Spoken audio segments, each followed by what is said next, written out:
Ես դες պաշտոնապես ասում եմ, որ մեր եկեղեցիները չուլանացված են, չուլանացված։ Աղմկահարույց գրառումներից մի քանի օր անց վարչապետ Փաշինյանը վերլուծելով հոգևորականների հասցեին ամբողջ երկիրը ցնցած իր վիրավորանքները եզրահանգել է։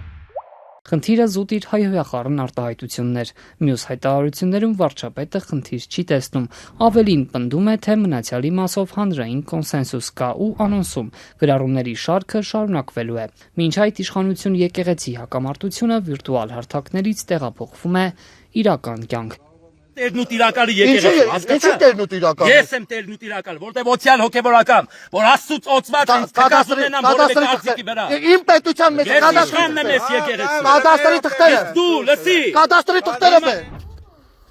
Ասացի Նախորդին տեղի ունեցած այս միջադեպի գլխավոր գործող անձինք իշխանամերձ բլոգեր հաղորդավար Գնել Սարգսյանն ու Մարմաշեն վանքի վանահայր Տեր Փարեն Քահանա Պետրոսյանն էին։ Վարչապետի հայտարարություններից հետո վերջինս էլ մի ոչ պակաս աղմուկանաց գրառում արեց Facebook-ում, տեղեկացնելով մուտքը եկեղեցի այսուհետ հսկելու է։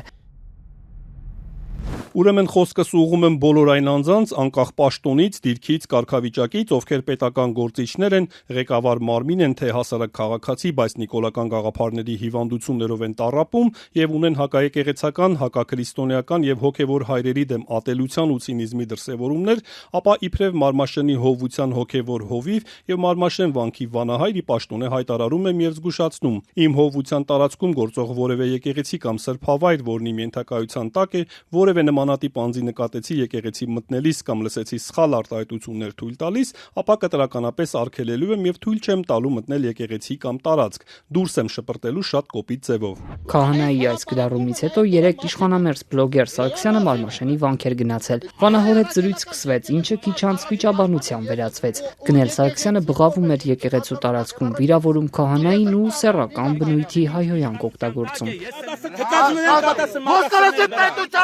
Դու թքած ունենաս հայկեզի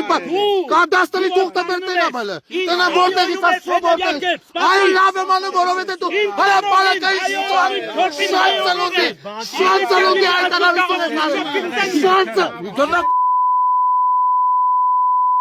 Քահանան աղմկահարույց գրառումը հեռացրել է իր էջից, իսկ իշխանությունների աջակից Գնել Սարգսյանը միջադեպից հետո իր էջում ոչ միայն ներողություն չի խնդրել տեղի ունեցածի համար, այլև այսօր էլ շարունակել է թիրախավորել հոգևորականներին։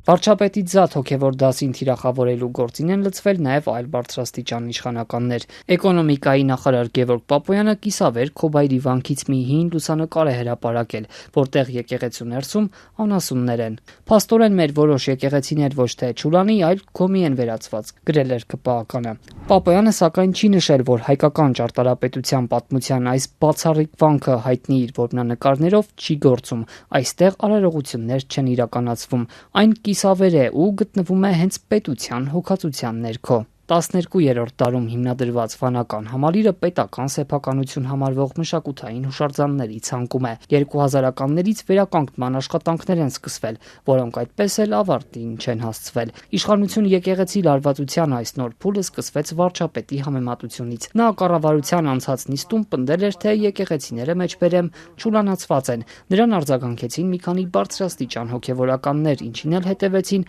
վարչապետի սկանդալային գրառումները հոգևորականների կուսակրոնության մասին։ Այսօր էլ Փաշինյանն իր էջում անգամ կաթողիկոսի կուսակրոնության ուխտն է քննարկման առարկա դարձրել։